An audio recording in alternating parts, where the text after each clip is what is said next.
Hey guys, good evening and welcome to Resolve Redux Advanced Education, one of our panels for Baton Rouge Week. I'm Wendy Overton with Nexus Louisiana, the primary producer of BREW. Over the summer of 2020, racial inequity reached untenable levels, and immediate action to correct our society's handling of racial discrimination became a top priority for many businesses in the United States. We swiftly convened the Resolve series, virtual events, leaders in the to guide conversations that were necessary to illuminate the most within our ecosystem and address it head on. Now, today, we are reconvening to continue these conversations, to discuss how things have progressed, and to be honest about where inadequacies still lie. The original series discussion will be on among key leaders regarding issues of race, structures, with a sharp focus on their roles in entrepreneurship. This conversation to our need for the playing for diverse entrepreneurs and their businesses. Join today, participate in the and help us move society forward. Now, to get us, I'll introduce our moderator today, Dima Gawi, and Dima will introduce our panelists. Dima is the founder of a global talent development company with a passion for advancing individuals' leadership. Through key coaches, training programs, and executive team, Dima has empowered professionals across the globe to expand their leadership potential.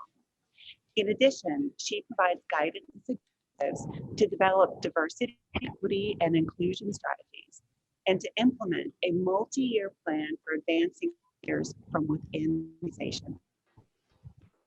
Dima, I'll let you take it from here. Thank you, Wendy. Good morning, everybody. It is a pleasure to be with you today and to moderate this important panel, an important topic. As we are starting, I'm thrilled to introduce our panelists for today. We have Lauren Washington. She is the CEO of Funder. Nanette Gray, CEO of Lemonade Creative Marketing. Tony Zanders, CEO of SkillType, and Anthony Kimball, Managing Partner of Kimball Properties. Hello, our panelists, amazing panelists. Thank you for being with us today. As we are starting, I want to go around the room, our virtual room, and ask you to introduce yourself, tell us about your business and your entrepreneurship journey. So how about we start with you, Lauren? Of course. Thank you so much for having me. I'm really excited to be here and be on the panel today. So my entrepreneurial journey started back in 2014 when I launched my first company, Keep Up. And we're a social listening app that automated the process for small businesses and consumers. Prior to that, I had been working in marketing and corporate space for many years, and that really triggered the idea for me to jump into entrepreneurship. So I ended up winning the 43 North competition up in Buffalo. It's the largest business plan competition in the world. We won $250,000 through that. But after I won that money, I really struggled with fundraising. And I ended up meeting my two co-founders, Asosa and Regina, and we started talking to each other about our issues as Black women, some of the barriers we were coming up against, and how we can really come together and support each other to grow our businesses. That really just ended up exploding into what is now Black Women Talk Tech, which is the largest conference in the world for Black women founders. We've expanded into chapters around the country and the world, and also into Black Men Talk Tech. So it's really become a movement to push forward and help support Black people to create billion-dollar businesses. And during that time, I kept hearing the story that I had reflected in all of these different entrepreneurs and how they were struggling with raising money. They kept hitting barrier after barrier. The goalposts were moving. They really spent probably years raising their friends and family or angel rounds when it should have taken them a couple of months compared to their peers. And that really sparked for me the idea of Funder. And so Funder essentially is automating the seed investing process. And we're doing this to not only remove bias, but to create efficiency so that the best ideas get funded. So that's what I'm working on now and excited to be here. Wow, such an inspiring story. Thank you. Okay, so Nanette. Hi there, Dima. My name is Nanette Gray, and I'm the founder and CEO of Lemonade Creative Marketing. My entrepreneurial journey started in 2010. I was laid off from my corporate position in the pharmaceutical industry. And it was a crossroads. Do I take the opportunity to follow my passion and dream of starting my own business?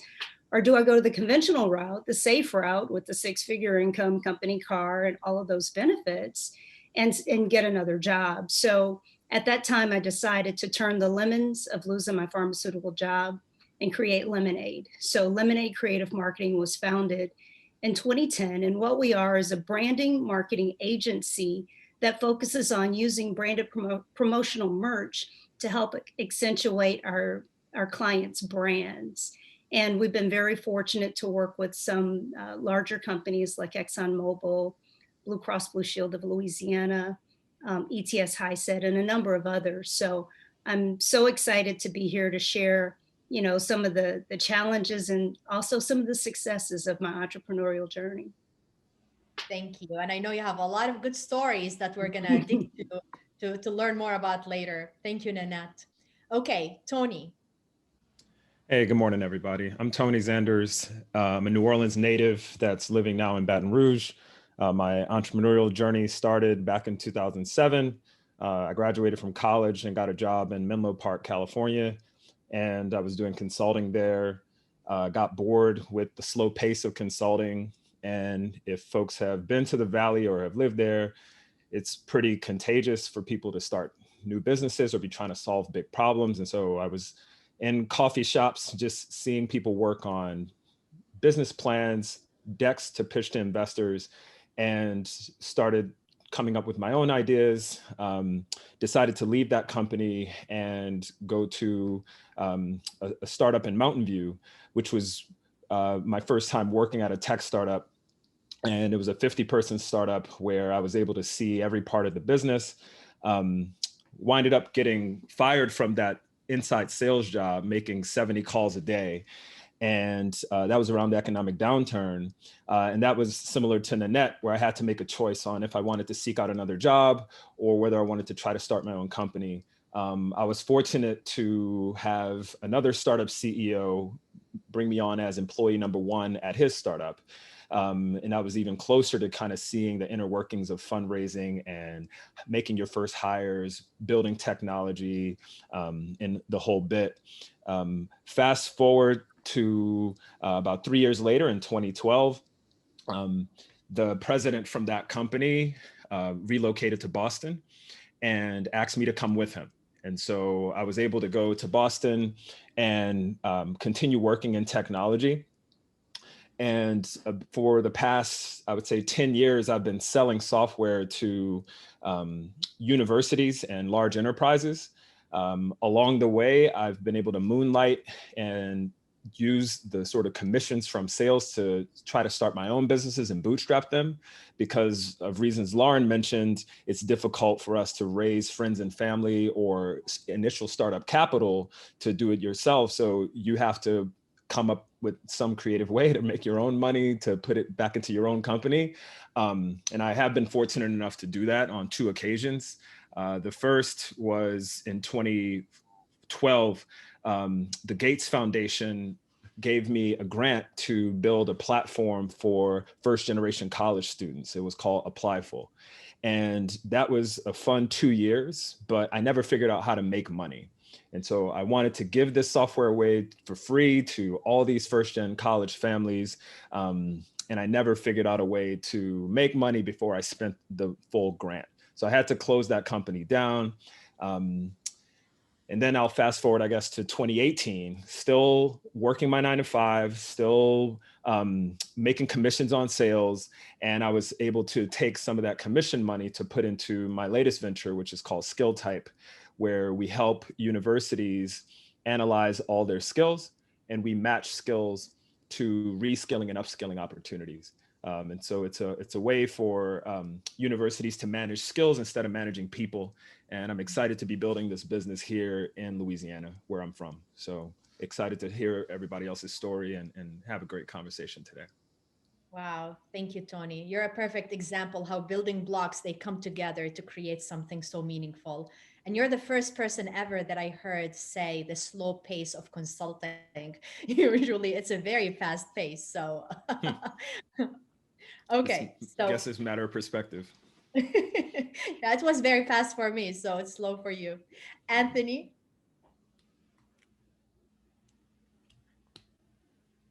Anthony, you're on mute. Right. Hello, everyone. Sorry about that. Anthony Kimball, managing partner of Kimball Properties and Buyback Baton Rouge Fund, real estate developer, entrepreneur, investor. My entrepreneur journey started in 2012. I actually came out of college, graduated from Stanford, worked in the consulting world with Accenture, did that a couple of years. And I guess I had a kind of similar experience to Tony when and actually consulting was just super slow paced for me. I was at Chevron in Houston. That's where my client was for Accenture, and just really didn't feel like I was able to make an impact. We were building this upstream system to manage assets for Chevron, and it was, we were going through stock work authorities, deployments. No, we're not going to deploy, and it just became like the system and the entity I was working in was so big that really, it just didn't ever really feel like I was able to make an impact. So from there, over the next years, really just for myself figuring out what I wanted to do. While I was at Accenture, while I was 24, I bought my first real estate property, really because my mom told me to be honest with you. I bought a property right across from my parents' property. And for me, 401ks, all these different things didn't really work because I wanted to be able to have some control with what I was investing in. So that really led me on a journey of either, working within my own businesses or working for other startups. So I was blessed to, work up in a startup and not really a startup in Baton Rouge, Solid Ground Innovations some years ago with Savitra Wilson, which taught me a whole ton about, businesses, things I wanted to do, things I didn't want to do. Also did some things in the sports world during this time as far as working with a sports agency. Because at one point I thought, what my journey would be in the sports world as an agent. But this whole time, as I was kind of moving from job to job, different ventures I was involved in, one thing I was doing was continuing to buy real estate. Then I guess around 2016, I really realized that real estate was really what I wanted to do full time.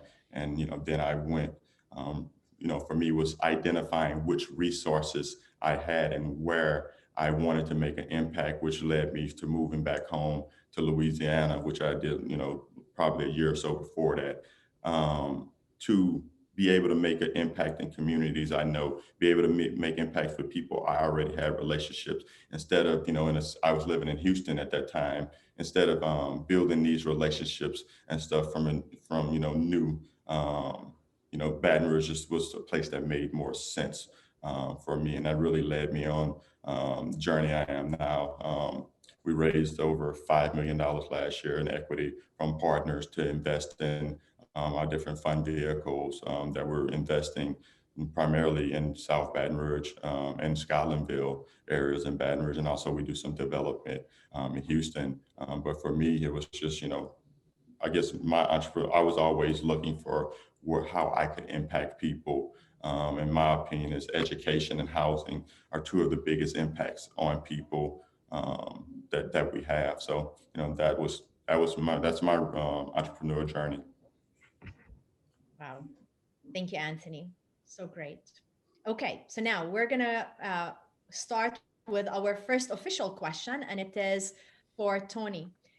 So Tony, tell us about, and you started mentioning some of them already. What are some of the main roadblocks that you have experienced early on as an entrepreneur, but you're still experiencing as well now as a minority business owner? Thanks for the question. I was preparing for it, thinking about it, and thought it would be easiest to kind of put it into two buckets. The first bucket I would say is the barrier to entry for starting a new business for Black entrepreneurs is unreasonably high. Most businesses in the startup world rely on raising friends and family rounds. I think the statistic I saw was about 38% of startups use friends and family as a way to get off the ground. Our community doesn't have access to friends and family who have disposable income or wealth they can pull from to help fund our business ideas. And that threshold to enter into the game, just to even start playing, the table stake, to take your idea to an actual, we talked about investable ideas in the welcome session. We weren't able to take the idea to an investable place without that initial gas in the tank. And so I think the miracle, I give credit to God for being able to muster up the initial capital to get my idea off the ground. It basically was a miracle. And so that's, I guess, the first major challenge is getting an idea off the ground. Once you get the idea off the ground, however, there's a second bucket of obstacles, which our margin for error for making mistakes is razor thin. We have to do everything perfectly. We have to say the right things and talk the right way and dress the right way and basically assimilate into a culture that we're not used to, just in order to get a loan or get the right relationship or the warm introduction. And if you make a mistake along that path or do something that isn't what I would consider mediocre, we don't have the ability to even be mediocre. Whereas I went to school and was sort of around people working where their norm was mediocre. I've seen people basically beer pong their way into closing funds, and I don't have that luxury. And so even once you get into the door, you have your startup capital, you have to operate in a very perfect, pristine way. Otherwise, there's zero room for error for you to get along. And so it makes it a very high pressure environment just to navigate what's already a very difficult task to build a startup. Yeah, wow. That and there's nothing perfect, so we can't be perfect all the time, but it's what you're talking about is like you have to be somebody different than who you are just to be able to continue to grow your business. That's been my experience. Yeah. Thank you, Tony. What about our other panelists? What has been your experience related to this? Well, I was wanting to piggyback off of what Tony said. It in a lot of ways, it means that there is a low margin for error. And then when it comes to being able to gain or procure really good opportunities, there's the challenges that we're not afforded those opportunities until we've built a long relationship to where they'll finally give us an opportunity.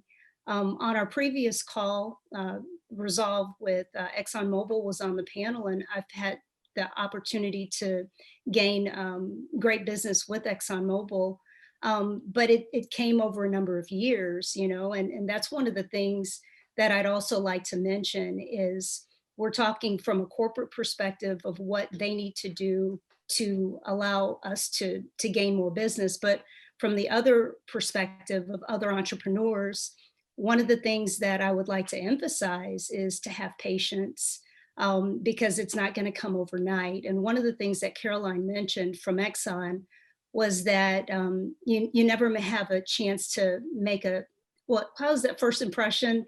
You never get a second chance to make a first impression. And it's very, very important from the get-go that you make a very good impression. So that's just one of the things I wanted to emphasize is, patience, because unlike some people that can play beer pong and get multi-million-dollar deals, it just doesn't happen that way. But it takes gentle persistence and over time, continuing to chip away at it. And then, if you're fortunate, those opportunities do come. Yeah. So you talked about patience, but you also talked about building long-term relationships, which are so And important. networking. Yeah, constantly. Absolutely.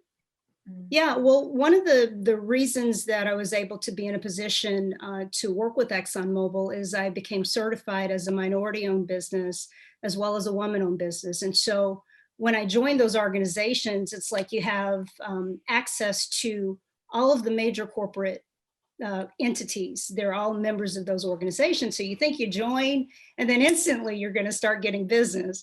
Well, it does not work that way. And they tell you from the jump that it's a process. It's going to take time for them to see you over and over again. So participating in the networking sessions, getting engaged, getting involved, and over time with the repetition, because people buy from people they not only like, but they trust. And Yeah. trust isn't established instantly. And that's something that's gained over time. Yeah.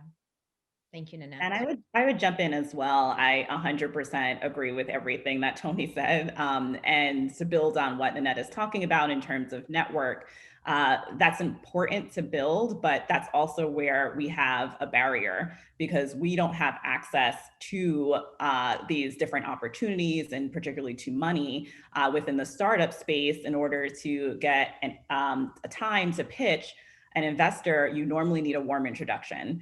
And so if I can't go to anybody in my network and ask them for a warm introduction, we're already behind other people who can get there easier and faster than us. We have to move 10 times where someone else has to jump once. And so that's a really big struggle. And that's actually the whole reason that we started Black Women Talk Tech, is that we could then become mentors to each other and advisors to each other and help each other out, right? You know this, and you know this, and you know this. Let's combine it into one large peer mentorship. And I think not having that access or having so few people who have gone to where we really want to go is troubling. And it makes that journey so much harder because then you have to make those mistakes over and over again and figure it out by yourself. And like Tony said, you don't have many opportunities to fail. You have to kind of get it right one time and that's it. And so unfortunately, you're held to different standards and you don't have people helping you move through that.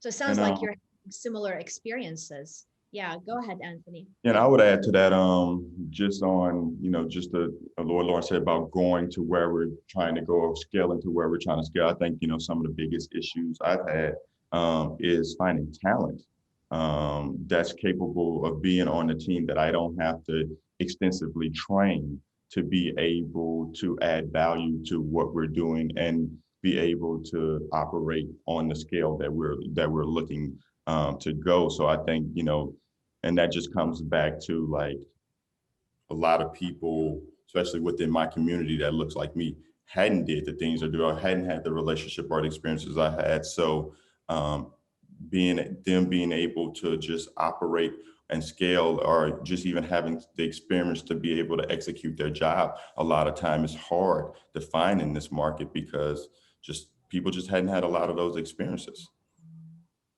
Yes. Yeah, I would summarize it just by saying the Black experience is unique because in many cases we're playing 400 years of catch up. And so there is no shortcut.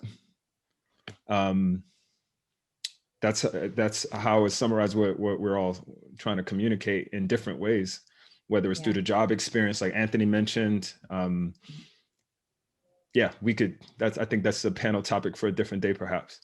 Yeah, I agree with you. It's all the catch up, but also all the unconscious bias and the stereotypes that you're facing on a daily basis too. So that constantly keeps adding to the barriers and the challenges. I'll give a concrete anecdote. I tried to open up a bank account on Bluebonnet. There's a bank Hancock Whitney, and we had just incorporated. We had customers paying us, you know, $10, $12, $18,000 a year. We needed to put the money somewhere. It was a Tuesday around 10 a.m. and I didn't have on a suit and tie. I don't wear that to work every day. But I went in and the small business consultant was asking me if I needed help.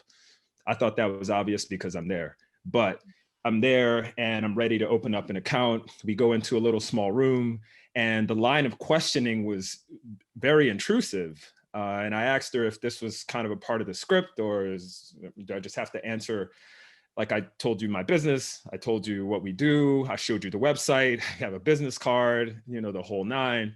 Long story short, I wind up taking the information and reviewing it at home later.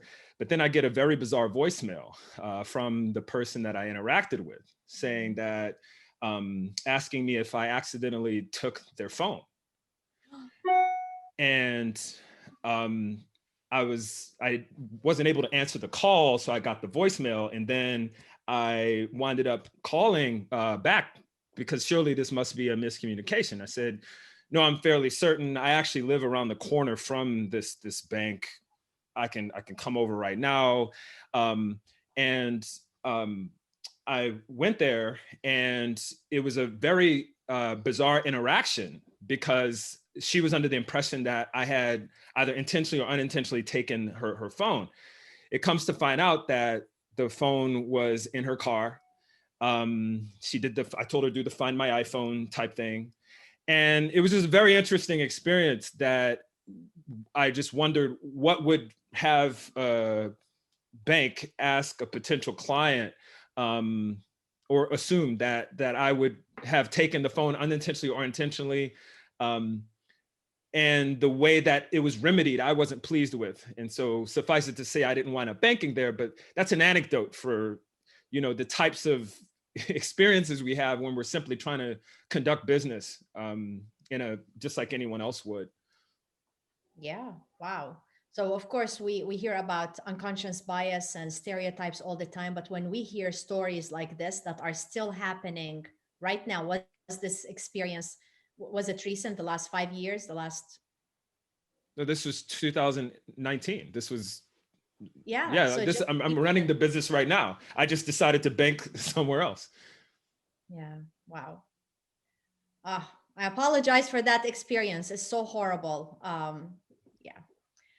Okay, so now we are going to move to the next question, and it is for Nanette. And of course, all these questions are going to continue to build on this important topic. And for Nanette, you started mentioning about your building relationship with ExxonMobil. I know you had relationship with Blue Cross and other big companies as well.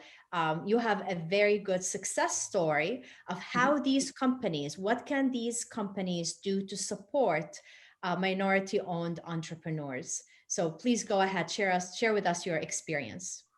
Well, I think that corporate stewardship has to be something that's at the root and foundation of their business model, their business process. And for me, I found a company like Blue Cross Blue Shield of Louisiana. They actually walk the talk. And a few years ago, they had what they call a small vendor day.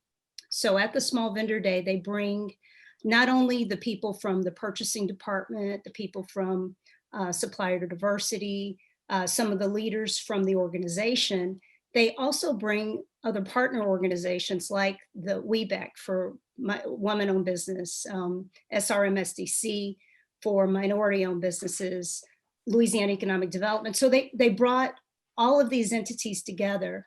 The whole purpose was to educate on how to do business with Blue Cross.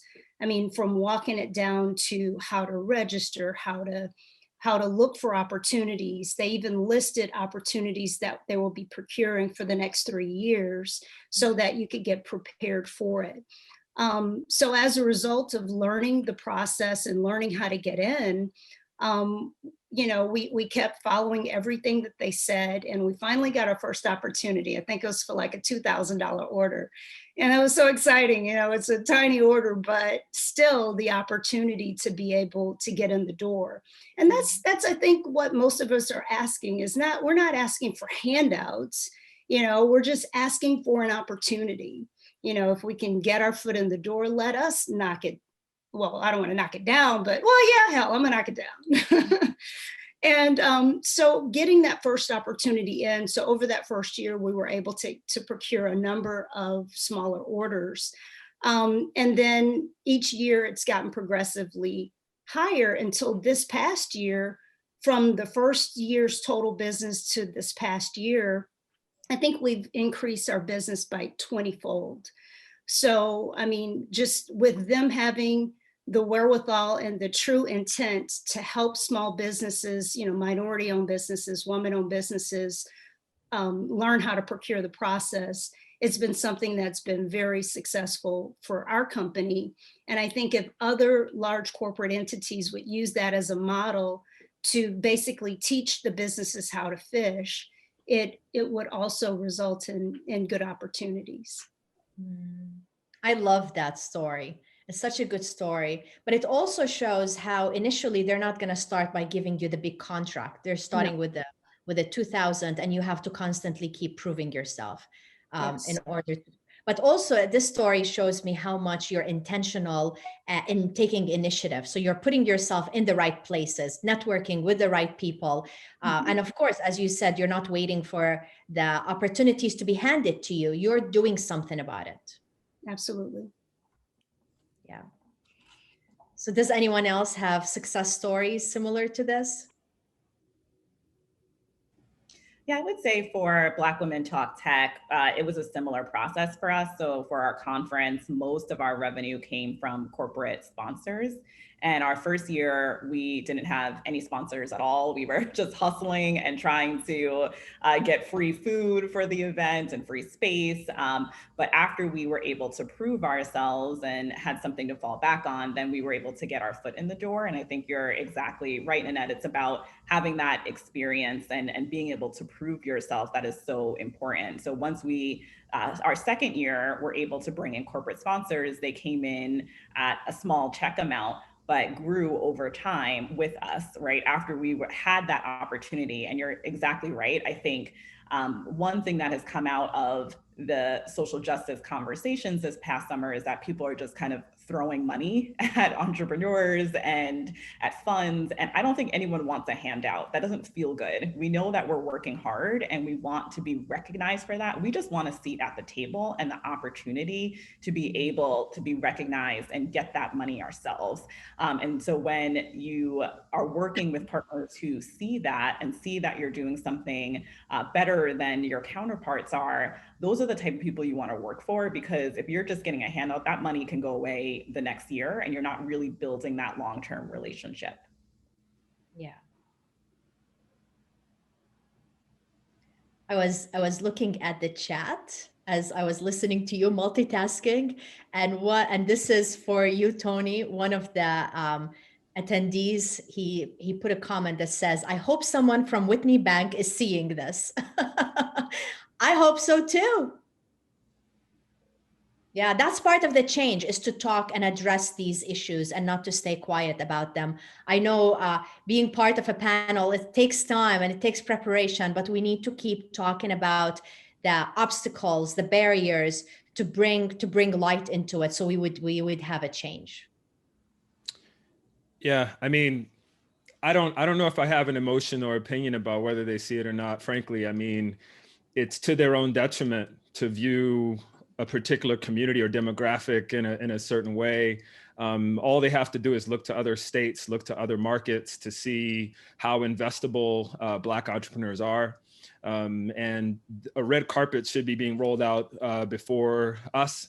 You look at Goldman Sachs, you look at Chase, you look at many of the global investment firms and all the money they're putting into Black startups, Black founders, Black entrepreneurs, not for any moral reason. It's a smart business decision.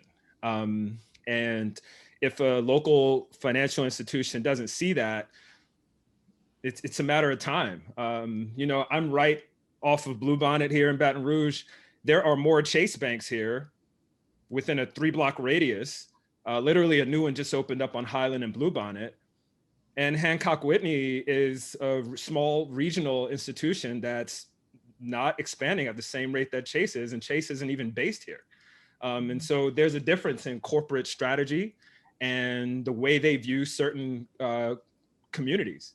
And so whether they see it or not, it's up to them to see the opportunity that's here. Yes. Yeah, absolutely. Thank you. Okay, so now we're going to go to the next question, and it is for you, Anthony. And in our conversation, you talked about the importance of education and accessibility in order to advance equity and in order to continue to break the cycle of suppression. So share with us more about your thoughts related to this. I think it, really goes back, to what Tony touched on earlier, is the Black experience and the reality of of with talking to people in my community and, people, in my tribe that I grew up with, outside of a select few, a lot of these conversations, whether it was business, lending, different accounting, these conversations wasn't being had at, the dinner table. So that level of education, even if I went to the same school as this, this kid from another community, another race, who was having these conversations, just because of the journey and experiences that his parents have had, we're at, very different places. And, because of that, that's why I've looked to, figure out ways to, how can we get some of these skills into, the high schools where we're starting to have some of these mindsets and build some of these way of thinking earlier, where it's not where you're 28, 29, 30 years old, and you're just learning about investing. You're just learning how to start an LLC. And these are very basic skills that, middle school kids can learn how to start an LLC, how to balance a checkbook. But, in my opinion, these things are purposely kept out of, the education system, because the reality is, certain people don't want kids, from, certain communities to have this education. And they realize that, hey, my kid's going to be all right, because I'm going to have this conversation at home, and I don't need the school system. And one thing I've, try to hold myself accountable to, and like my colleagues, people within my tribe that I look to as for mentorship advice, is that, hey, when we talk about certain systems and institutions, to people that follow us and that people that are looking to us for education, let's make sure we're explaining how these systems really work, instead of saying, hey, just go vote. No, it's not just voting. Voting is important, but lobbying, all these, how policy is made, how, companies, and private companies fit into, being able to control how policy is made. All of these things are important. Hey, if you are successful in business, why does it make sense to, give back to your local council? And why does it make sense to give back to who the mayor is? Because that can lead to contracts and stuff. So when we talk about these systems and talk about entrepreneurship and talk about business, let's, make sure we're explaining the full realm, and also let's make sure, for me, it's important that we're getting some of this education to people in my community that look like me as early as possible, instead of saying, there shouldn't be a prerequisite of, going to high school, going to college, getting a master's, doing all this just to start a business. No, there's, starting a business and being an entrepreneur can be accomplished without all of those things, as long as you have the right knowledge and education. So that's been, my biggest thing, is just figuring out how can we start educating as early as possible and building these mindsets as early as possible. And also making sure that we're not just explaining things on a very simple surface level. And not also understanding the why behind it. So you were talking about, it's not just go ask the people to vote, like how can they be part of the bigger change that is important. Yeah. I wanna, as you were talking, I remembered we have a nonprofit local here in Baton Rouge, and it's called the Young Entrepreneurs Academy. And they're doing such a great job to help young entrepreneurs. They're in high school to learn about these important topics and to pitch to get funding. They're absolutely adorable. So I just want to highlight that for our audience to go and check them out and hopefully to support them as well. But I agree with everything you talked about, Anthony. Like the discussion at the dinner table is different depending on where the person is located. And also when we talk about who we look up to, and when we ask the young generation, who are you looking up to? So they're going to be looking up to of course, their parents, the people around them. And are they an entrepreneurship, or are they just continuing the same cycle that they learned for generations? Yep. And just to add on, just to add to that, I think, a huge thing is that cycle, and the cycle really repeats itself. And, with the work we're doing in the South Baton Rouge area, that's why it's important. What's important for me to put my business in South Baton Rouge, put my home that I live in Baton Rouge in South Baton Rouge, because at the end of the day, when people talk about revitalization, rebuilding the community, which is, for me, it's not about just the buildings, it's about the people also. Important piece of that is giving, these kids within these neighborhoods something to look towards. I always tell people, especially looking at, inner city, de-invested, historically Black neighborhoods, a lot of times the only people that these kids have seen be successful are usually drug dealers and athletes. So if that's what I've seen, how can I aspire to be something else? And, when I talk to my friends, in my generation, it's like, hey, if 10 of us move on Myrtle Street or Terrace Street, that's how you really change the, the total complexion of like that street.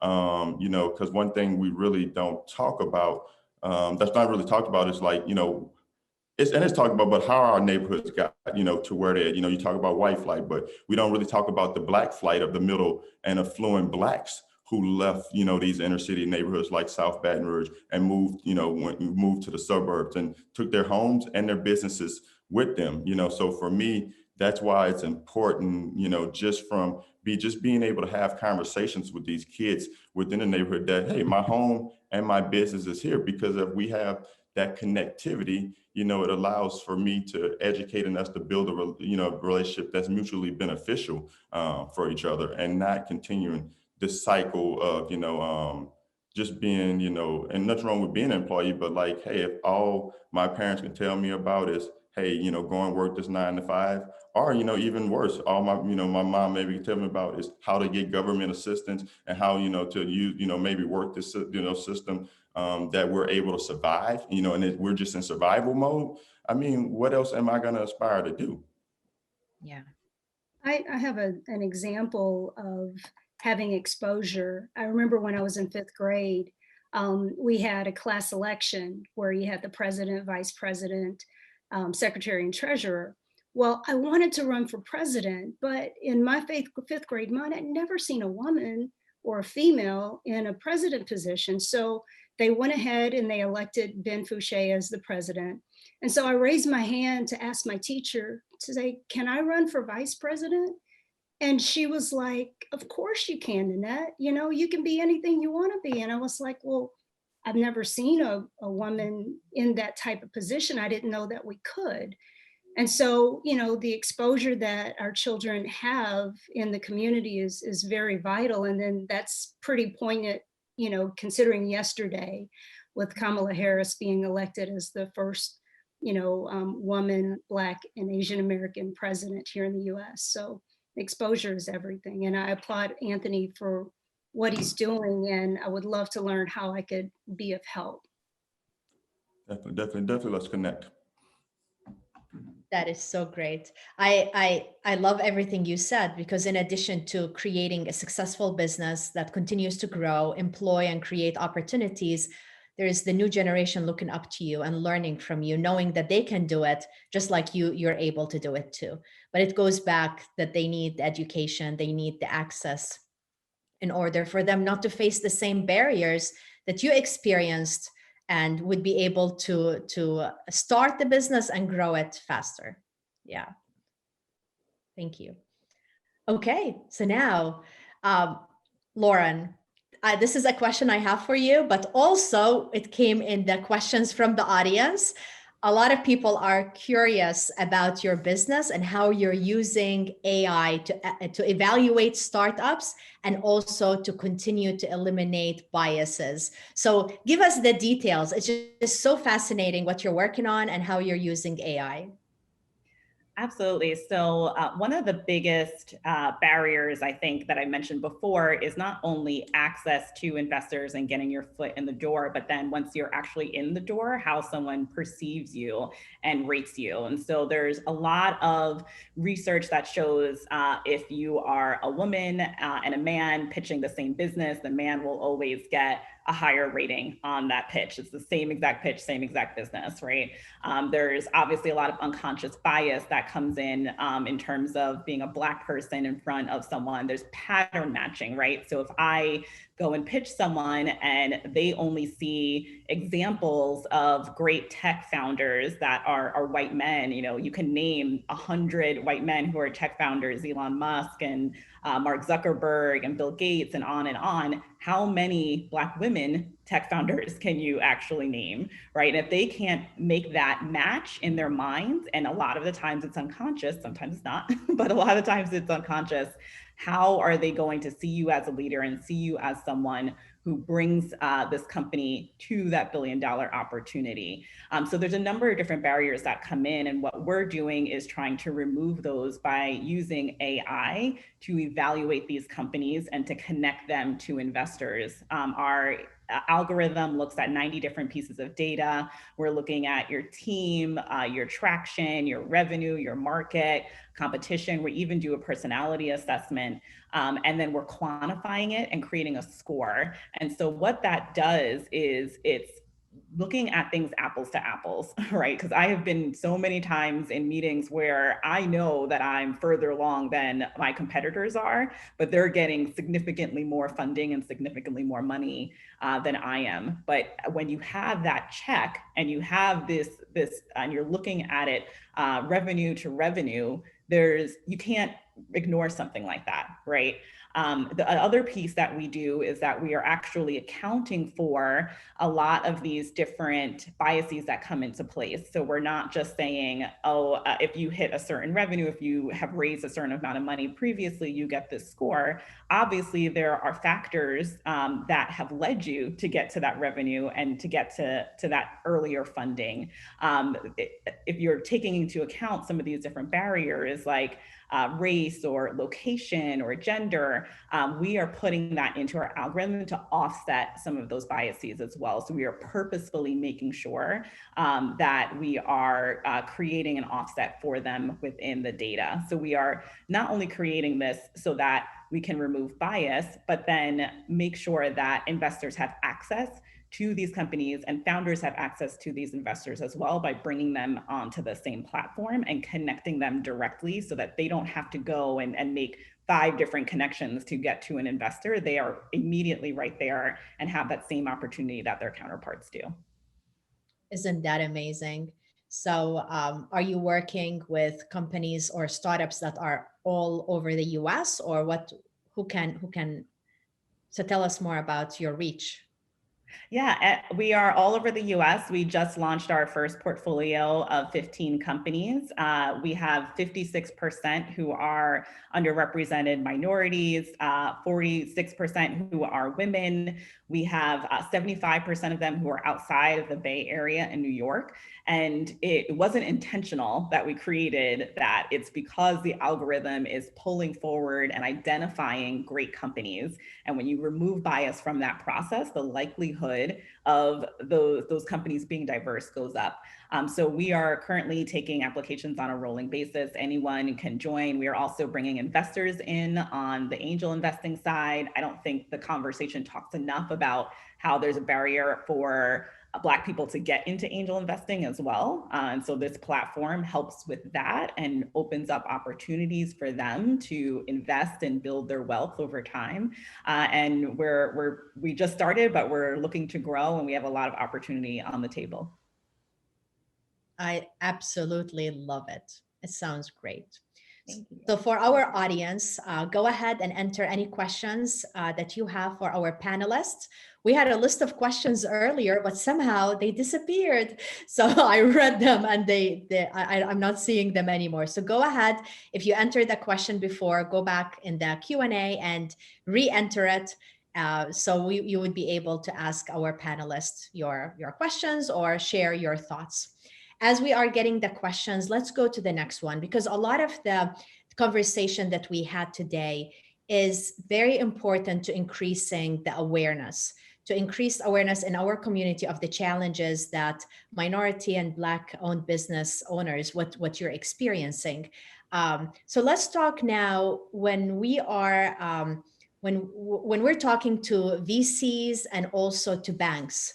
What do we want them to do differently? So let's talk about some of the solutions. What should they do to be more inclusive as they are investing in minority-owned businesses? Who would like to?